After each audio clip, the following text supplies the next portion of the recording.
Hey guys, I just finished my first ever cross-country solo moto tour. And actually I'm still out on my travels, but now that the official coast-to-coast portion of this trip is finished, I want to just have like an easy sit-down chat with you guys. From what I'm seeing, a lot of y'all are having questions about this moto tour. I would love to answer these questions, and I just want to have a moment to have some like one-on-one talk. So I put on Instagram. If you're not following my Instagram, I'm lost_Lauren, Lauryn. And if you're there, you can see that I put a little question box in my story today to give you guys a chance to ask me your questions about this coast-to-coast solo moto tour. I'm emphasizing the solo because I'm realizing a lot of you guys don't know if I actually did it solo. So let's just jump into it. I guess starting with that, did I really do this trip alone? Yes, I did. I actually had people want to join me for legs of the trip. I had people want to join me and act like they weren't there. I don't want any of that, guys. I just legitimately wanted to do this trip by myself and to take on this challenge of kind of finding out what I'm made of. And also, I mentioned it in the first episode of the series. I also mentioned it in the last episode of the series, but not really throughout. But I was really struggling with the loss of a loved one. And a big part of this journey was to just allow myself space to process and heal. And this was very much like a soul food trip. You know, I needed to isolate. I needed to be alone. I needed that two-wheel therapy and just process. So yes, this trip was completely alone, and I wouldn't have had it any other way. Even with all the obstacles and difficulties along the way, there were lots of learning lessons, but gosh, I did learn a ton, and I feel like I really grew as a rider, and it wouldn't have been the same had I not been by myself. Sorry, I keep fidgeting with my hair. I brushed it, but she's a little bit wavy this morning, and I need to stop messing with it. I see a few of you guys asking what the most difficult part of this experience was, and that's a very good question. Colleen, I think a lot of you guys would expect me to say the most difficult part of the experience is when I dropped the bike. It was quite the struggle to pick up this big girl by myself, all 728 pounds of her. That's on an empty tank, so she actually weighed more than that. But I did it, and that I would not even say was the most difficult part of this journey. Golly, across the board, I was so underprepared to ride through the elements of weather throughout this journey. So I had full intentions to be very prepared for this trip. However, what happened was I had this trip planned for, a 5-week outlay. I was originally planning to leave middle of June because I wanted to make way across the country and then afterwards up to Milwaukee for the Harley-Davidson homecoming party, which was going to be on July 10th. So I gave myself 5 weeks to go from Key West to San Diego to Milwaukee for the entirety of this journey, right? And then I lost my sister and I snapped. I just needed to get out of town. I just needed to be alone and process and allow myself the space to feel. So I left a month and a half earlier than I was intending to. So all of that time was going to be used for planning and preparing and getting all my rain gear and all the things I thought I would need. But then I hit this point where I was just I need to leave town tomorrow. And I left pretty immediately, and that set me up for being very underprepared for the elements, and that was the most difficult part of this journey. I did not expect to have days where I go through such rapidly changing weather, and I had to go through a windstorm, and I had to face so many challenges. I didn't have anything but a mesh jacket, and I was I can just figure out what I need as I go. But the problem is, as I'm figuring out what I need, I'm on the go, and I had to reap the consequences of that. You would see me divert my path at one point because of flood warnings, tornado warnings. I didn't have rain gear, so I had to get rain gear. You saw me really struggle from Amarillo, Texas to Albuquerque. That was the hardest day of this whole journey, because I went through a windstorm, which is not to be underestimated. Windstorms are so insane. And then I went through such drastic temperature changes that windstorm and the dropping temperatures really made me feel like I had this moment where I was worried I was getting early onset like hypothermia in my fingers, and it was like really, really intense. So the most difficult part of this journey could have been avoided, honestly, if I had started out with like heated gloves and like heated gear, heated jacket, rain gear, and all of those things. Maybe my answer would have been different, but that was quite the challenge to get through that. I was so unprepared. Ooh, this is a really good question. What would I change about the Harley to make it more comfortable? Okay, I did not do any mods in the Harley because I've been given a 2025 Harley Heritage Softshell Classic by Harley-Davidson to make this trip possible.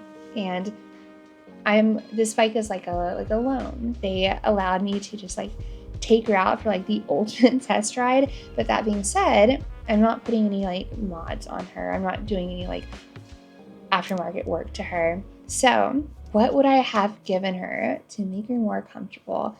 I think if I actually had like a backrest for myself, I had a sissy bar where I like strap my luggage to, but if I had a backrest for myself, that would have been a game changer.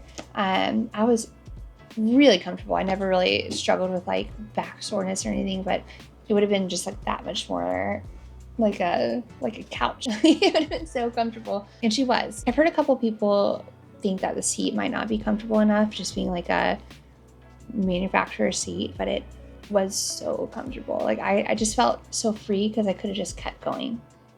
And I guess technically I am. I'm here talking to you guys from a hotel room in Milwaukee. I did keep going, and we'll get to that in a minute. A little drink break.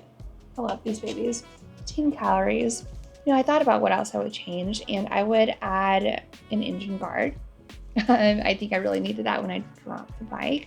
I would add an engine guard for the reason of protecting the motor, but also attaching to the engine guard, I could put some like foot rest pegs. There were times where just sitting at a 90-degree angle, like yes, I could like stand on the floorboard and just kind of straighten out my legs and get more blood flow through. But what I really wanted to do at times was just like extend the legs out and like kick up. That would be really, really nice to have added an engine guard and pegs that could attach to that. I did order pegs at some point, but they couldn't attach to the bike without the engine guard.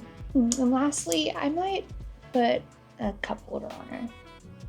I would put a cup holder because sometimes I would get really cotton mouth, and if I could just have like one of those like silicone straws and just that would have been easy.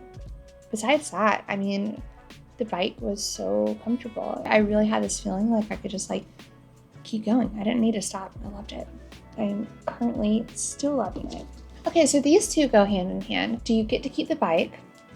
And did you ride back to Florida, or did you have the bike picked up? I do not get to keep this Heritage, unfortunately. I would love to. I've already put over 10,000 miles on her. 4,388 of those miles are from Key West over to San Diego. And then I've kept riding since. The adventures have been continuing, and it's so good. I just like want to jump into everything and to go ahead and show you, but I'm trying to go a little bit more in chronological order. Patience, Lauren. Back to the original question. Am I keeping the Harley? No, she's alone. I was actually going to return her this weekend in Milwaukee at the Harley-Davidson homecoming party. However, they're gonna allow me to keep cruising for a little bit longer because I've got some more things I want to do, and I cannot wait to show you guys. So I'm not riding the Heritage all the way from San Diego back to Florida, but I did keep riding and continue my journey. I went out to Moab, Denver, randomly down to Texas, and then out to Oklahoma, and then now here in Milwaukee and keep cruising for a little bit and ultimately return the bike at the Harley-Davidson headquarters in Milwaukee, Wisconsin. And then I gotta figure out what I'm gonna do. Like, I don't want to not have a Harley now. It's like I know too much. I've seen the culture and how much passion and heart go into it, and I'm hooked. I love it. I love it. But this is a good question. Did I plan out every stop when it came to lodging and gas, or did I wing it?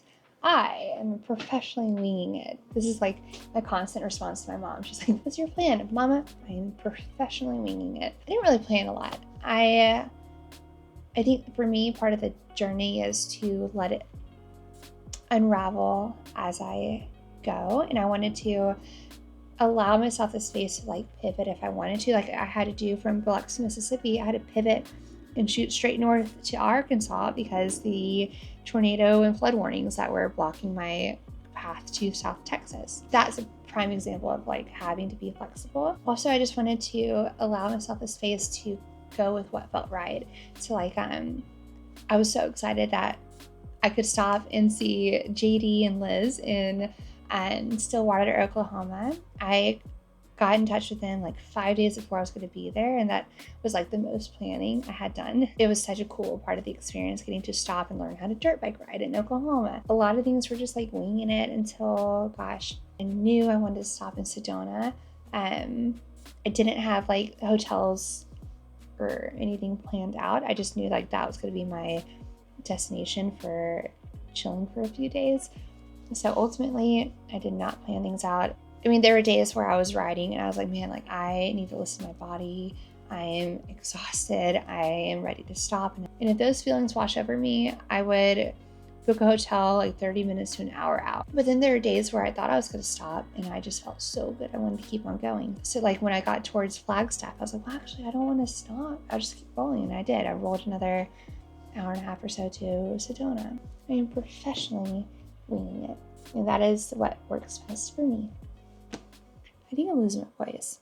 I guess similar to the most difficult thing was facing the elements, but the hardest part was going from Amarillo, Texas to Albuquerque, New Mexico.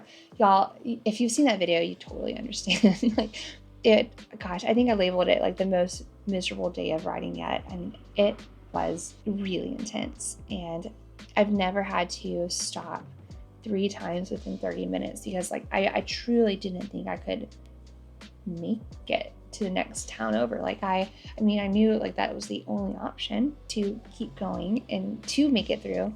However, at one point I was just like, I don't know how I'm gonna do this. Like I literally stopped and put socks over my gloves, and the bike is air cooled, so the exhaust can sometimes run like really hot and you can feel that heat radiate. But I was so frigid that I literally put my sock covered gloves on the exhaust and I just kind of kept rubbing it. I held it there and I could not feel any heat, and that should have burned the heck out of me. I just had no feeling in my hands, and that part of the experience was definitely the hardest part. Also, for my girlies especially, I want to touch on something that I didn't find easily described in the actual video, but something I didn't express on that Amarillo to Albuquerque video is the amount of pain I had in my chest.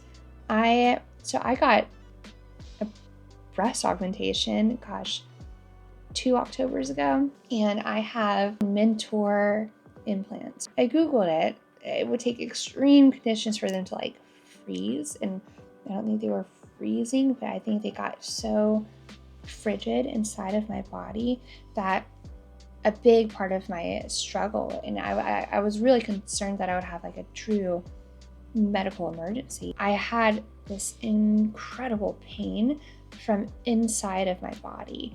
My implants were so cold that my torso was getting so incredibly frozen. It really felt like they were freezing, and that's something to be very conscientious of. You know, I would hope that none of you guys ever experience what I experienced. I would hope that somebody can learn from this and learn from my mistakes, that like no matter how great the weather, like don't just travel with a mesh jacket. Like have your heated gloves, have your heated gear. My chest was so frigid. I felt like I was freezing from the inside out, and I was really, really in pain, and I was really scared. Like maybe one of them burst or maybe like froze over. I don't know. Like my thoughts were just like flying. I was like, I've never experienced an internal chest pain like that. Gosh, it's something to remember. Jesus, it was a lot. Overall, guys, I had the experience of a lifetime going on this solo coast-to-coast moto tour, and I've experienced a ton of healing and growth, and I think if you have the slightest inclination to do something like this, then you should completely explore that. This experience has been so perspective shifting for me, and I want to do more. I want to keep going. Gosh, I want my own cruiser to keep. I'm hooked. I love my Harley. I love this feeling of having no limits. It's incredible. Gosh, I feel like I can keep going. I'm actually kind of at times wondering why I even have an apartment in Fort Lauderdale. I feel like this is my dream. This has been incredible, and to have it so well received from you guys, and to have so many of you guys following this journey.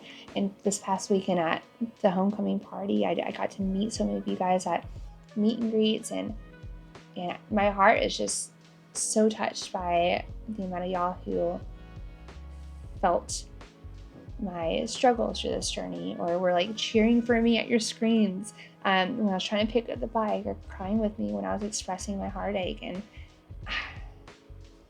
thank y'all for joining. I'm gonna get all emotional. I mean, you guys are the reason I'm able to make creating these videos and sharing these things I'm documenting like my full-time income, and it means the world that you're here and that you've subscribed and you're following this journey and you're getting lost with me. And I hope you stick around, guys, because there's a lot more big stuff coming and exciting things coming, things I've already accomplished and filmed after having made it to San Diego that I am so excited to show you guys.